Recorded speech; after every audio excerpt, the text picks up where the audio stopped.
Hello, everyone. Oh, look, Dawn's somewhere else. Yes, Dawn's somewhere else. We're also joined by Pebbles. Hey, there's Pebbles. Hello, Pebbles. If you can hear noise in the background, that's the fire. So we're having a fire. Oh, she's going to walk on the keyboard. There's Pebbles. Yes, we decided to have a fire. We've had a little bit of rain today, which is quite rare, quite rare. So we're being cosy tonight. It's 5:30 in the evening. So we've just started a fire. So not literally. So we've got a fire going. So if you hear that, it's a real fire.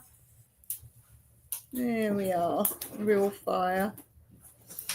So I'm sitting in the winter lounge today. We have no other heating in the whole of our house. So I've come in here and we're just being cozy. It's not that cold. It got a little bit cold earlier because it was overcast, but we're just playing winter, middle of our winter. Okay, let's get started today. I will talk about the title of this live in a bit. But first of all, today we need to do some stuff that we do on a Wednesday. And so the first thing we will do today is this.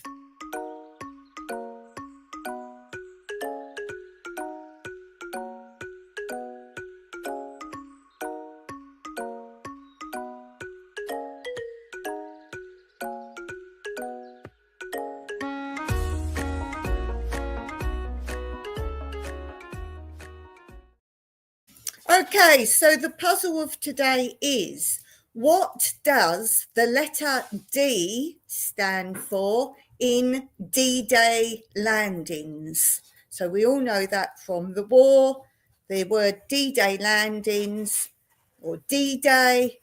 What does the letter D stand for? Do you know the answer to that?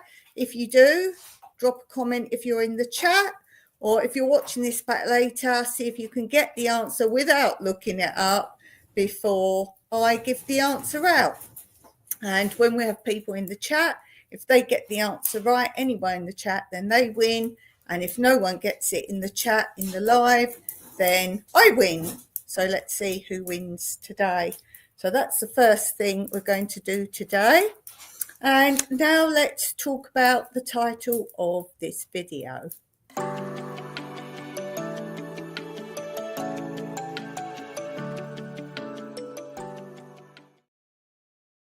So I'm not going to go all into it, other than to say, if you don't know what I'm talking about, is my channel still here? The title of this live, I have put up there to watch the two videos linked in the description below this live. So the first one, oh, it's quite bad. The second one, part 2, it gets much worse. And let me say, there's definitely a part 3 as well. It's got even worse still. So there will possibly be a part 3.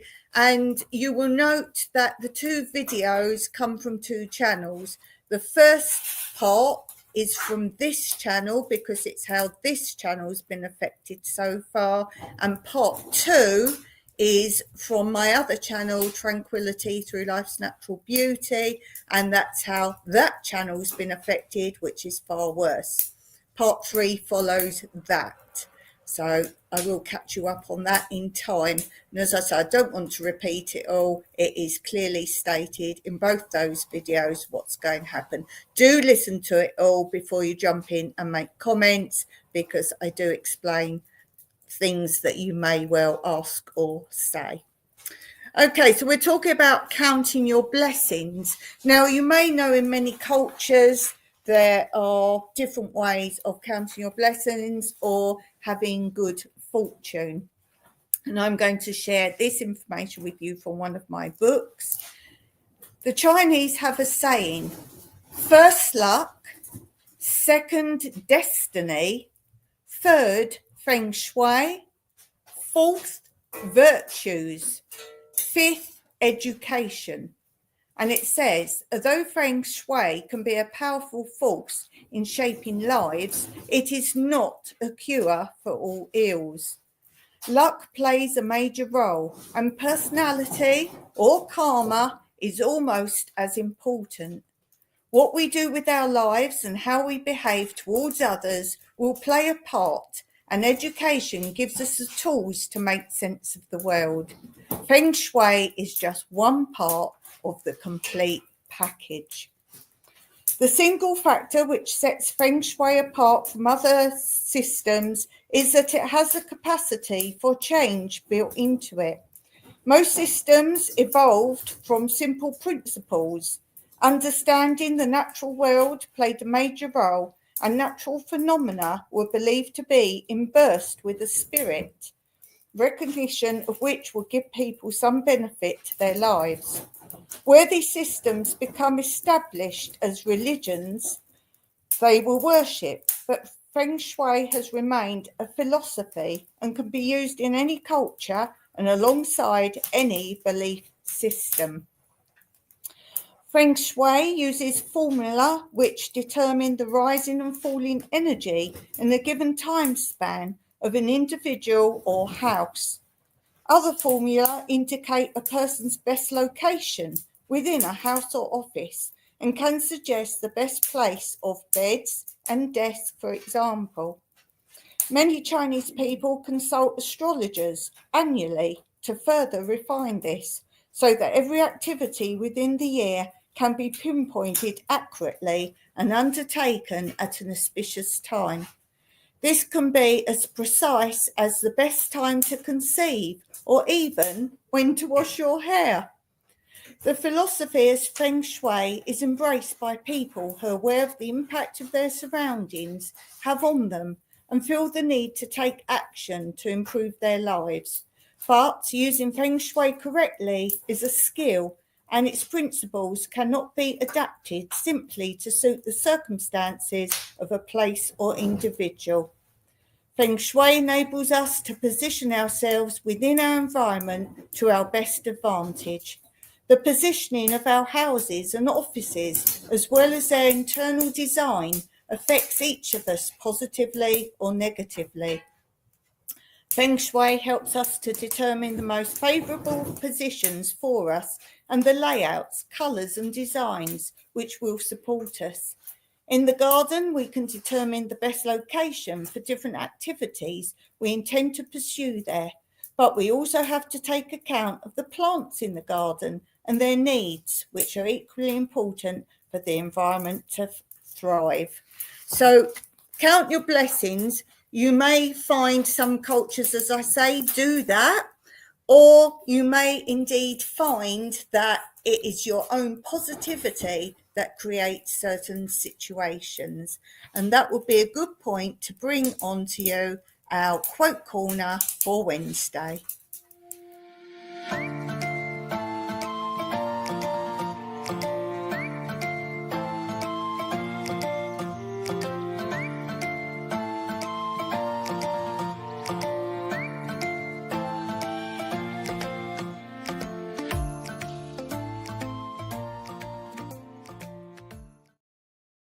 And on my other channel, Tranquility Through Life's Natural Beauty, you will find that I do lots of quotes and sayings. There are funny signs and sayings, but there's also positive quotes that I do on there quite a lot. And here are just a few of those quotes to count your blessings or to give you positive thoughts. So I have done videos which include some of these. It says, people who wonder whether the glass is half empty or half full are missing the point. It's refillable.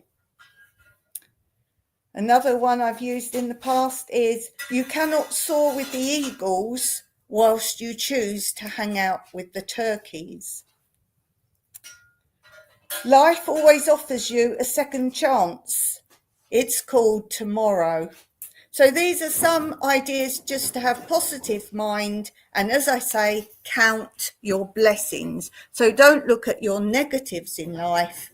It's up to you to look at the positives. Or my concept of life is, if something bad happens, I always say bad things happen for a reason. So it might be to steer you on a completely different path, which my situation with what's going on with YouTube, there's definitely changes afoot in my life and what I'm going to be doing with my channels.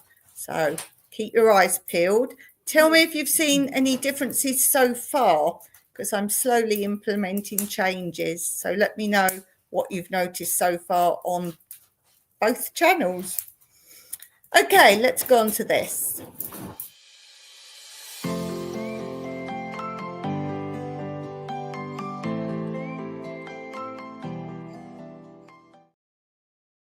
Okay, so just getting my cross stitch for you. It's rather awkward sitting here not having my desk.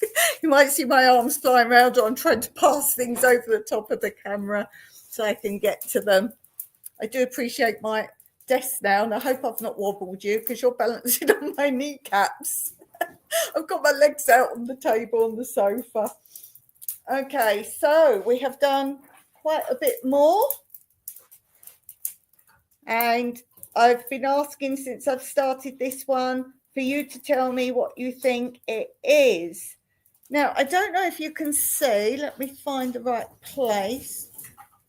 Here, this bit, as I was doing it, I thought it was going to say the word house or hose. I think, no, it was hose, H-O-S-E. And I showed it to my husband for him to look. And he said, no, it says Noel. It's Noel. Now, as I say, if you're guessing what it is, it's very specific. So, for example, don't say it's a garden. It might be a famous place. Or don't say, oh, it's a house. It might be a very specific building somewhere famous. So I need a very specific answer. Or don't say it's a lady's face. It might be the Queen of England's face. So it's very specific, whatever your answer is. So it's not just a random picture. So if you've got any ideas, drop that in the comments under this live and let me know what it is. I've done quite a bit more there. I'm trying to travel over to Noel. And let me tell you, that is not words. There are no words on this. So if you think, let me go a bit closer for you. Yeah, I thought it said hose first, but since I've done more, it does look more like Noel. But I guarantee there are no words. So let me know in the comments below what you think that is. And I have a video coming up with something else, embroidery that I got at a charity shop, something else to make. So you'll see that coming up very soon as well. Okay, let's go back to this.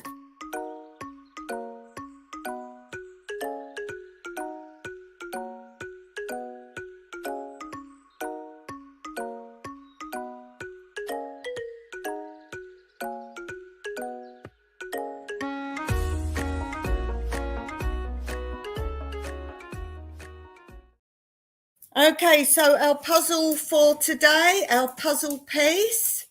People have been coming in and out the chat. No one's got it yet. The question is, what does the letter D stand for in D-Day landings? D-Day landings, or D-Day from the war. What does the letter D stand for? I nearly told you the answer then. Nearly told you the answer. Whoopsie.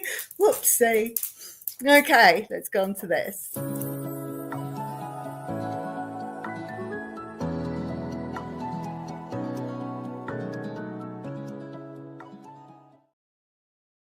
So lots been happening in the garden. I am filming it as I go, so you will see it all happening, what I'm speaking of. So a lot of the indoor garden has been transplanted outside, actually in raised beds and in other areas. I've done two full raised beds now. absolutely full of the stuff. I started off growing indoors in November. Yes, in the start of our winter. What I was growing indoors is now transplanted in big raised beds outside, because Mike said there was the possibility of rain today. So all day yesterday, I was transplanting as much as possible so that the rain can go on them and keep them nice and moist.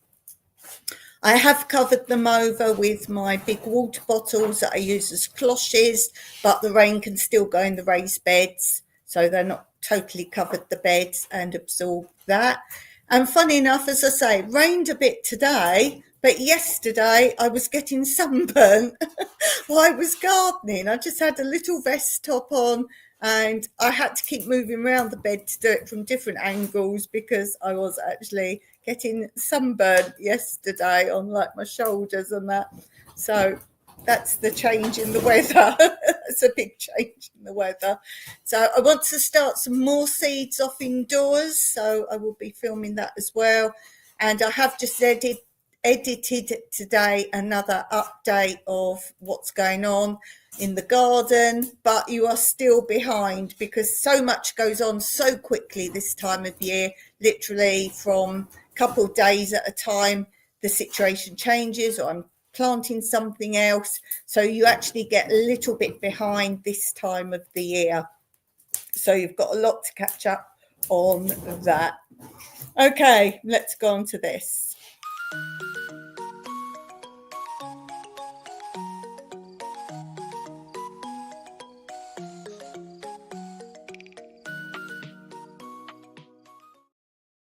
Okay, let's pick a question of the day today. I think we'll do a few questions today because you all say you really like my questions. So let's see. Oh, this is a good one. I've got to tick it off as I go so I don't repeat questions I've been asked. This is a good one. Inside your fridge, what would I see? What would you see inside our fridge, Mike? Chocolate, says Mike. And I think I've told this story before. When I used to go round to Mike's house, you'd open the drawers up, you know, the vegetable drawers, and they would be full, and I mean full, of chocolate. When you came to my house, what was mostly in my fridge? Do you remember? Drink? Yeah, what were they called? Alco Pops? Yeah, something like that. Like Alco Pops. Hooch. I don't know if you could get Hooch here. I don't know if you could get Hooch, but like bottles. No, I haven't seen it. But yeah, Hooch and like mini, like Alco Pops, they were called, like those kind of things. So, but what would you see now? Yeah, chocolate still. One veg straw. One veg straw is chocolate drawer, isn't it? So that. I have lots of condiments in the door. In the door, I have condiments because I can't eat very many different things anymore with my lupus. But I look at all the different types of condiments and make sure I can have the ingredients in them. So though I'm eating mostly salad-based foods and pasta, that kind of thing, I put different condiments on. So I've got like a burger sauce, sweet and sour sauce, piri piri, garlic sauce. So to do that and put a different one on them every day, as I'm eating the same sort of foods, I get different flavours and I feel like I'm eating different things. So that's mostly in our door. What else would you say is in our fridge a lot? There's always beer or a bottle of wine chilling, something like that. Anything else particularly? Jams. Obviously ketchup and mayonnaise. Cheese. Eggs. Always got eggs in there. So that's basically our fridge. Tell me in the comments below, what would we see in your fridge? Mostly. Okay, next question is plans, list, or none? So do you make plans, maybe mental plans? Do you write lots of lists or do you not? What do you do, Mike? List, you do. I would also say more you plan in your head. Yeah. So he might be trimming the garden, but in his mind he's planning, and then he says, not that he double thinks himself, but he will then come up with a solution, but then he'll work on that and find even a better method or find something to do what he wants to do with things we have, adapt them and that. So I would say you're more plans, although you do write lists. I would say you're more planner. What would you say for me? Plans, list or none? None. None normally. If it's for YouTube, you know I make massive lists on whiteboard, but that's purely for YouTube. I don't do that in my life. But YouTube, definitely, I have list and list and list for that, like a planning list. So I do list for that. But if I wasn't doing YouTube, I don't write lists. I feel time writing lists you could be doing. Planning, I would say for my general life, I do planning in my head. When do I do my plans, Mike, in my head? Stop you going to sleep at night. I'm in bed, supposed to be going to sleep. I cannot sleep. I make plans. I'm really a night person, so my brain is active at night. So I can't sleep at night. That is a plan in my head. And sometimes I could be awake all night, and the early hours of the morning, Michael might wake up and he'd be like, "Are you not asleep yet?" I'll be, "No." And he goes, "Go to sleep, darling." And I'll be, "No, it's fine. I've got the whole garden planned for what I want to do tomorrow." So I would say, yes, I'm a planner. But as I say, I do have lists for YouTube. And you've seen that I have books. I write down what I've posted and all that. But that is purely because of YouTube. So we're both planners, really. We're both planners. Okay, let's do another one. Your thoughts on modern art. Some I do like. I don't like modern art, the type where they just do circles and dots and lines. I like pretty patterns. I like mandala, that kind of look. If it's a really good proper pattern. I don't like, what's the art where, like Picasso, where they have a nose over here and a head there, but that's not modern art. Pop art, would that be classed as modern art? I like colours. I like those sort of vibrant colours. So I think it depends on the artist.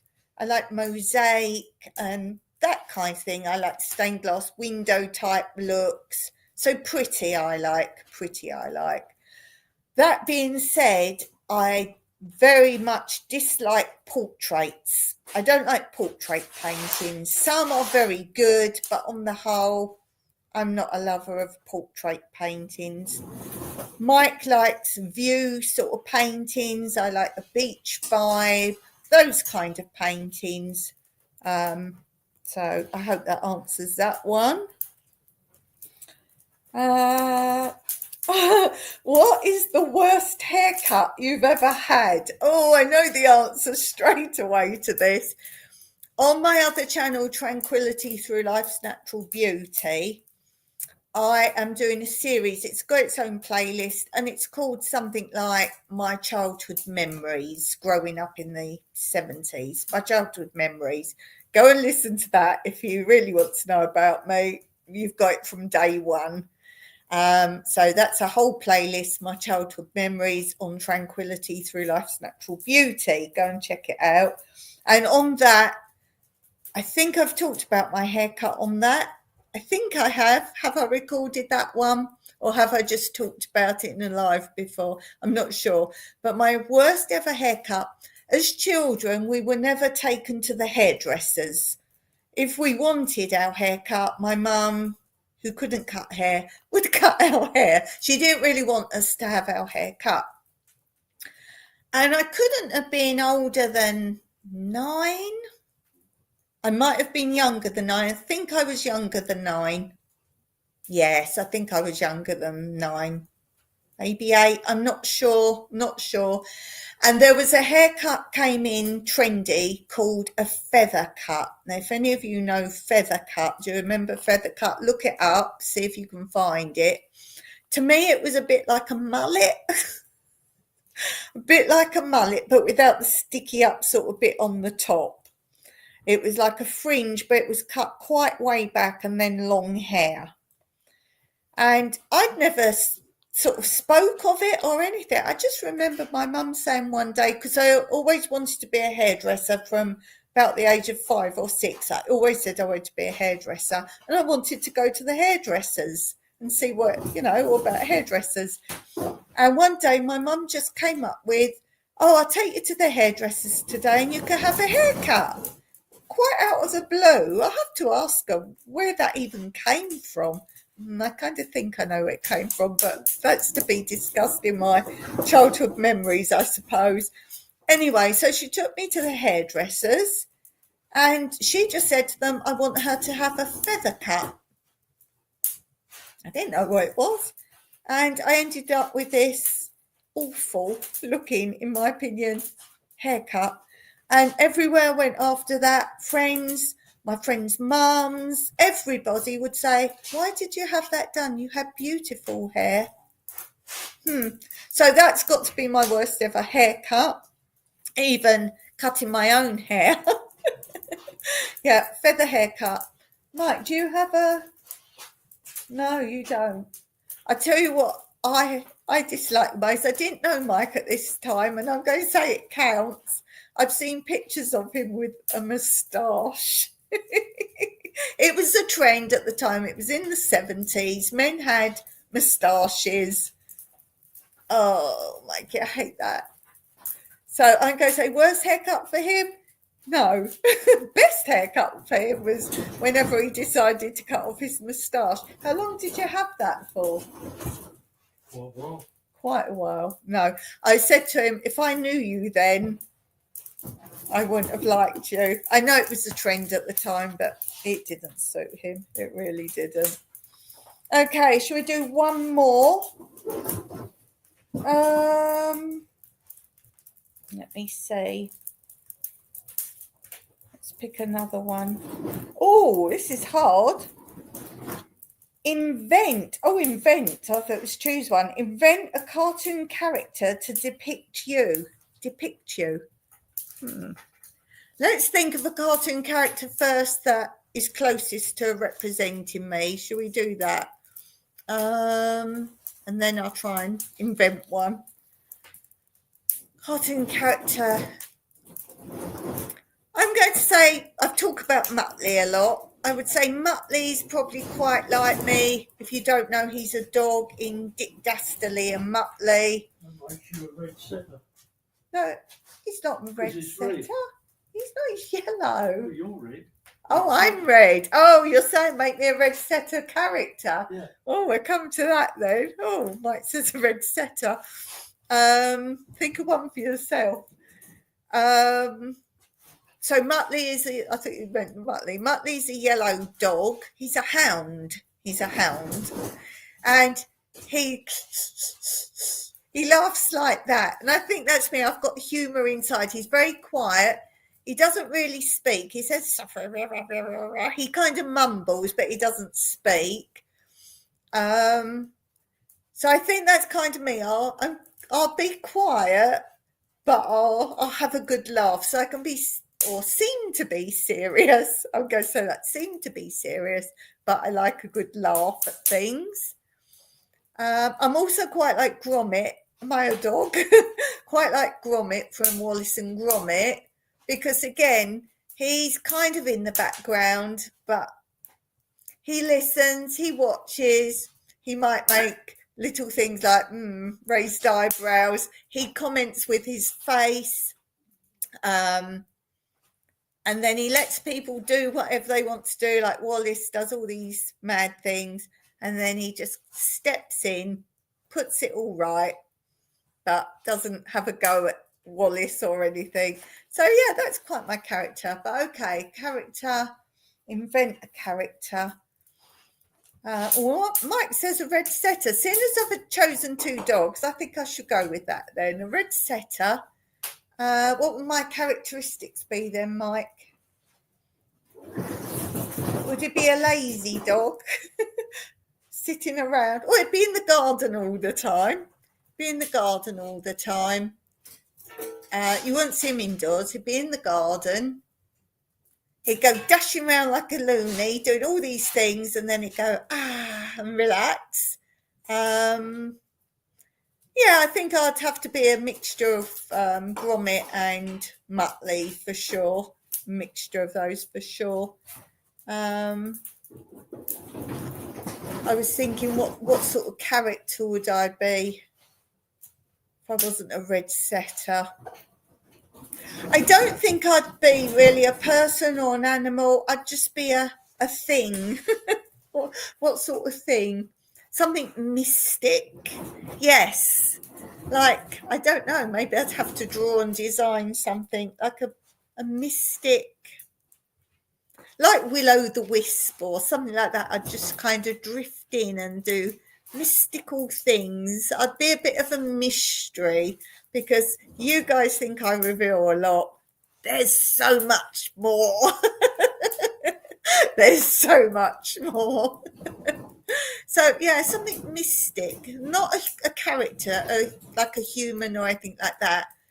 Maybe if any of you guys want to draw something for me, and I'll share it, and that would be quite fun. So draw something for me. You don't have to be an artist.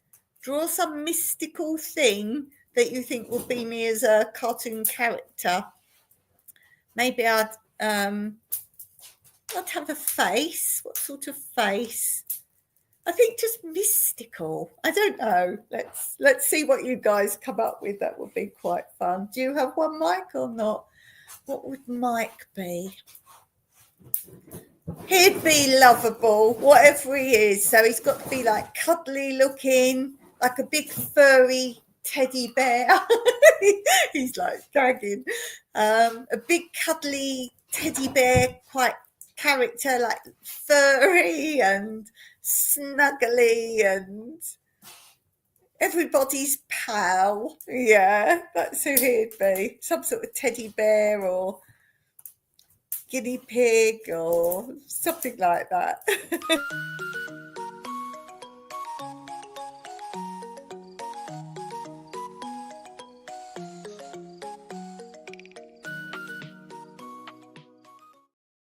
I had to play that game because my mouse was still over it and it had frozen, so I couldn't move it without clicking on it.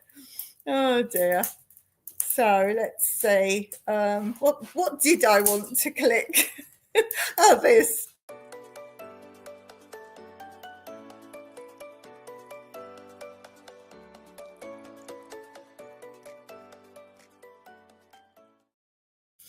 Yeah, so let's do the answer to our puzzle of the day. So let's play that little interlude.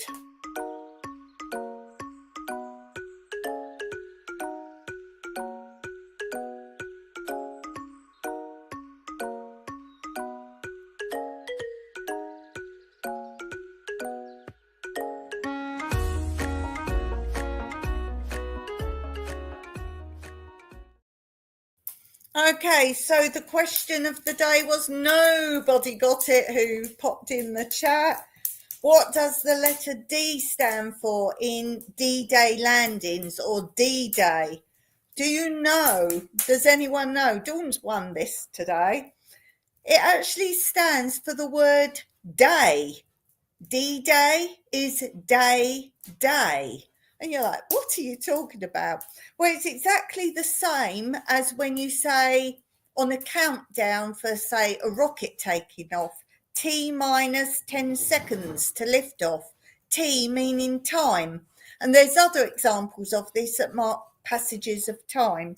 So when you say T minus 10 seconds, it's time minus the time of 10 seconds, So this is the same as D-Day, and if you look it up, you will see why, because they couldn't say how many days until they were going to, obviously it was all secret, so it was how many days until that final D-Day landing. So Dawn has won.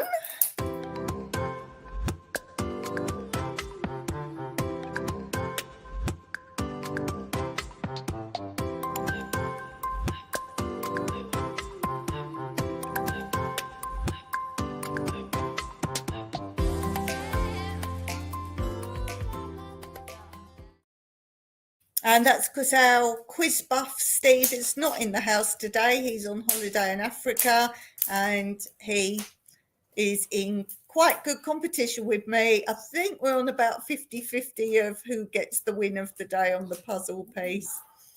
Okay, so I think I'll go and finish there today, guys. Thank you to those who are watching this back later. Really appreciate you all. Don't forget to tell me what sort of cartoon character you think I would be and my traits.